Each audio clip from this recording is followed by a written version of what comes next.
মধ্যে মটরশুঁটির কচুরি, চলুন বানিয়ে ফেলি।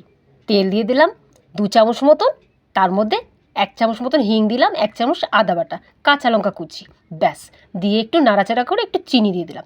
এরপরে 1 চামচ মতন হলুদ দিয়ে দিলাম, ব্যাস নাড়াচাড়া করে এরপরে দিয়ে দিলাম বেটে রাখা, ব্যাস এরপরে দিয়ে নাড়াচাড়া করতে করতে যত পর্যন্ত থেকে এটা শুকনো হবে না তত পর্যন্ত থেকে এটাকে আমি ছাড়বো না।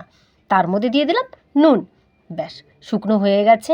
এরপরে পুর ভরাবার জন্য এটা রেডি হয়ে গেছে। এবার আটা ময়দা আমি মিক্স করে তেল দিয়ে আমি এটা মেখে নিলাম, মেখে পুর ভরে ব্যাস এক একটা করে সুন্দর করে এরকম করে বেলে নেবো। পুরটা ভরে নেবে একটু ভালো করে, যতটা চাই পুর ততটা, ব্যাস এরকম করে বেলা হয়ে গেল। এরপর আমি তেলের মধ্যে এটাকে ভেজে নেব। কাদের কাদের মটরশুঁটির কচুরি ভালো লাগে কমেন্ট করে জানাবেন। ভালো যদি লাগে একটা লাইক করে দেবেন। দেখুন এক একটা ফুলকো ফুলকো ফুলেছেও বেশ ভালো, খেতেও কিন্তু বেশ ভালো হয়েছে। শীতের মধ্যে চট করে বানিয়ে ফেলুন।